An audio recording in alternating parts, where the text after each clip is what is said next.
ನನ್ನ ಜೊತೆ ಯಾರಿದ್ರು ಅವರಿಂದಲೇ ನಾನು ಕೆಟ್ಟೆ ಅಂತ ನಟ ದರ್ಶನ್ ಈಗ ಪಶ್ಚಾತ್ತಾಪ ಪಡ್ತಿರುವಂಥದ್ದು ಆಗ್ತಾ ಇದೆ. ನನ್ನ ಜೊತೆಯಲ್ಲಿ ಯಾರಿದ್ರು, ಯಾವ ಸರ್ಕಲ್ ಇತ್ತು, ಅವರಿಂದಲೇ ನಾನು ಇವತ್ತು ಇಂಥ ದಿನಗಳನ್ನ ನೋಡ್ತಾ ಇದ್ದೀನಿ, ಅನುಭವಿಸ್ತಾ ಇದ್ದೀನಿ ಲೈಫಲ್ಲಿ ಅಂತ ಪರಪ್ಪನ ಅಗ್ರಹಾರ ಜೈಲಿನಲ್ಲಿ ದರ್ಶನ್ ವಿಲವಿಲ ಅಂತ ಒದ್ದಾಡ್ತಿದ್ದಾರೆ. ಜೊತೆಗೆ ಎಲ್ಲಿ ನಾನು ತಪ್ಪು ಮಾಡಿದೆ, ಎಲ್ಲಿ ಎಡವಿದೆ ಅನ್ನೋದನ್ನ ಈಗ ಆತ್ಮಾವಲೋಕನ ಮಾಡ್ತಾ ಇದ್ದಾರೆ. ಜೊತೆಗೆ ಪೊಲೀಸರಿಗೂ ಕೂಡ ಅದನ್ನ ತಿಳಿಸಿದ್ದಾರೆ ಅಂತ. ಅಂದರೆ ಎಲ್ಲರೂ ಕೂಡ ಭಾಳ ಅಟ್ಟಕ್ಕೆ ಹಚ್ಚಿದ್ರು, ಏನು ಮಾಡಿದ್ರು ಸರಿ ಅನ್ನೋ ರೀತಿಯಾಗಿತ್ತು.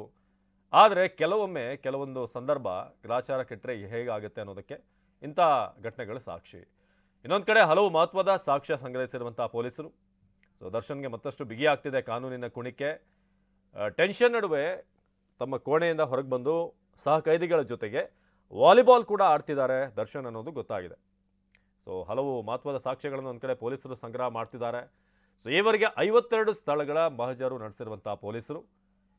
ಇವರಿಗೆ 52 ಸ್ಥಳಗಳ ಮಹಜರು ನಡೆಸಿದ್ರು ಪೊಲೀಸರು. ಅದರಲ್ಲಿ ಪಟ್ಟಣಗೆರೆ ಶೆಡ್, ದರ್ಶನ್ ಮತ್ತು ಪವಿತ್ರ ಗೌಡ ನಿವಾಸ, ಸ್ಟೋನಿ ಬ್ರೂಕ್ ಹೋಟೆಲ್ ಸೇರಿದ ಹಾಗೆ ಇನ್ನು ಚಿತ್ರದುರ್ಗ ಎಲ್ಲಿಂದ ಈ ರೇಣುಕಾಸ್ವಾಮಿಯನ್ನು ಕರ್ತರಲಾಯ್ತಲ್ಲ ಅಲ್ಲಿನ ಫುಟೇಜ್ಗಳನ್ನು ಕೂಡ ಎಲ್ಲ ಕಲೆಕ್ಟ್ ಮಾಡಿ ಈಗ ನೀಟಾಗಿ ಅಲೈನ್ ಮಾಡಲಾಗಿದೆ. ಸ್ಟೋರಿ ಲೈನ್ ಹೇಗಿದೆ, ಟೈಮ್ ಲೈನ್ ಅದೆಲ್ಲವನ್ನು ಕೂಡ ಹೇಳಿಕೆಗಳ ಆಧಾರದ ಮೇಲೆ ಕೂಡ ಟೈಮ್ ಲೈನ್ ಮ್ಯಾಚ್ ಮಾಡೋಕ್ಕೆ ಎಲ್ಲ ಹೇಳಿಕೆಗಳನ್ನು ಕೂಡ ಈಗ ಸಾಲಾಗಿ ಎಲ್ಲಿಂದ ಶುರುವಾಯಿತು, ಹತ್ಯೆ ಆಯಿತು, ಅದಾದಮೇಲೆ ಬಾಡಿಯನ್ನು ವಿಲೇವಾರಿ ಮಾಡಿರುವಂಥದ್ದು, ಅಲ್ಲಿಂದ ತೊಗೊಂಡೋಗಿ ಬಿಸಾಡಿರೋದು, ಸಾಕ್ಷ್ಯನಾಶಕ್ಕೆ ಪ್ರಯತ್ನ ಪಟ್ಟಿರುವಂಥದ್ದೆಲ್ಲ ಈಗ ಒಂದೊಂದಾಗಿ ಟೈಮ್ ಲೈನನ್ನು ಸೆಟ್ ಮಾಡಿದ್ದಾರೆ ಚಾರ್ಜ್ ಶೀಟ್ನಲ್ಲಿ ಉಲ್ಲೇಖ ಮಾಡೋದಕ್ಕೆ.